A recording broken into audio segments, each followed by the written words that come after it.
इन दो तस्वीरों ने विपक्षी एकता और शरद पवार की भूमिका को लेकर सवाल खड़े कर दिए हैं। पहले शरद पवार ने पीएम मोदी की पीठ थपथपाई और बाद में पीएम मोदी ने उप मुख्यमंत्री अजित पवार की पीठ थपथपाई। मौका था प्रधानमंत्री मोदी को लोकमान्य तिलक नेशनल अवार्ड से सम्मानित करने का। विपक्षी नेताओं की ओर से मंच नहीं साझा करने की बार बार अपील के बावजूद शरद पवार और नरेंद्र मोदी लगभग 7 वर्षों बाद एक मंच पर नजर आए। अजित पवार की बगावत के बाद पहली बार शरद पवार और अजित पवार एक मंच पर दिखे। आज आपण आणि टिळक स्मारकाने मोदीजींची निवड या स्मारकाच्यासाठी या पुरस्काराच्यासाठी केली। ज्या पुरस्कारामध्ये इंदिरा गांधी होत्या, खान अब्दुल खान गफार होते, बाळासाहेब देवरस होते, शंकरदयाळ शर्मा होते, अटल बिहारी वाजपेयी होते, डॉक्टर मनमोहन सिंग होते, अशी अनेक मान्यवरांची नावं या ठिकाणी घेतली जाते।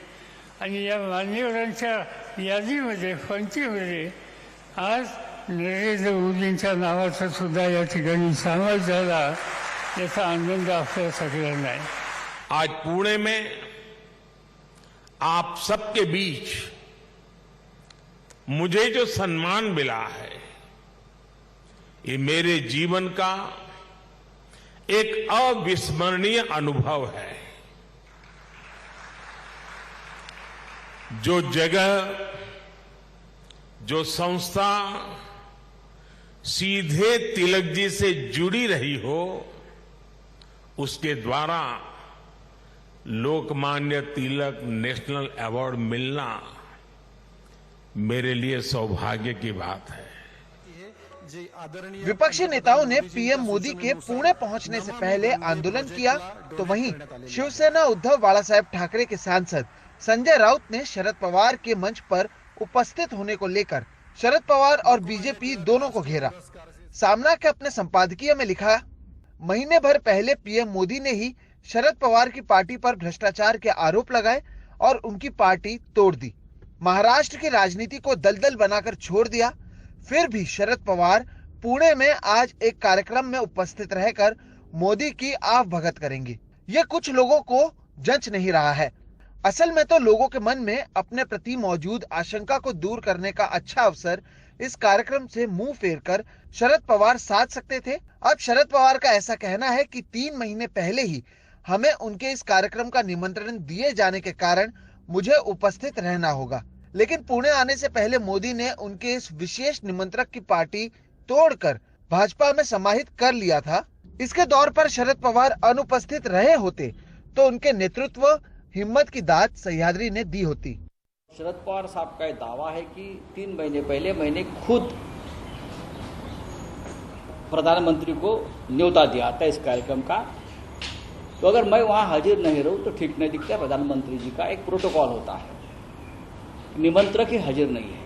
लेकिन 1 महीने पहले हमारे प्रधानमंत्री जी ने उनके भोपाल के सम्मेलन में सबसे बड़ा हमला किया था नेशनलिस्ट कांग्रेस पार्टी, शरद पवार साहब और उनके जो सभी लोग हैं, अजित पवार हो, हसन मुशर्रफ हो, छगन भुजबल हो, नाम ले लेकर भारतीय जनता पार्टी के सभी नेता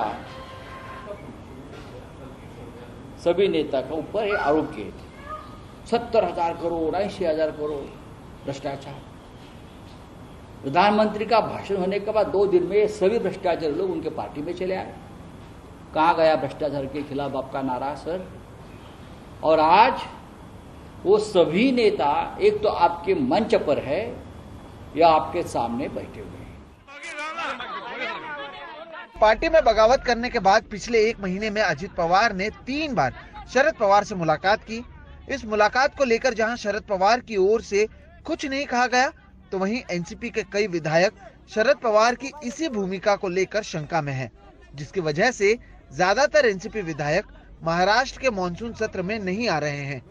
इस बीच प्रधानमंत्री मोदी और अपने भतीजे अजित पवार के साथ मंच साझा किए जाने के बाद अब एक बार फिर से शरद पवार की भूमिका पर सवाल उठने लगे हैं। विपक्षी पार्टी की एकजुटता के लिए शरद पवार एक बड़ी भूमिका निभा रहे हैं और इन विपक्षी पार्टियों की अगली बैठक मुंबई में ही होने वाली है। लेकिन इन्हीं विपक्षी पार्टियों की ओर से बार बार मना किए जाने के बावजूद शरद पवार और प्रधानमंत्री नरेंद्र मोदी एक मंच पर साथ में नजर आए और यह तस्वीर शायद ही किसी विपक्षी पार्टी को पसंद आई हो। पुणे से कैमरा पर्सन संजय मंडल के साथ सोहित मिश्रा, एनडीटीवी इंडिया।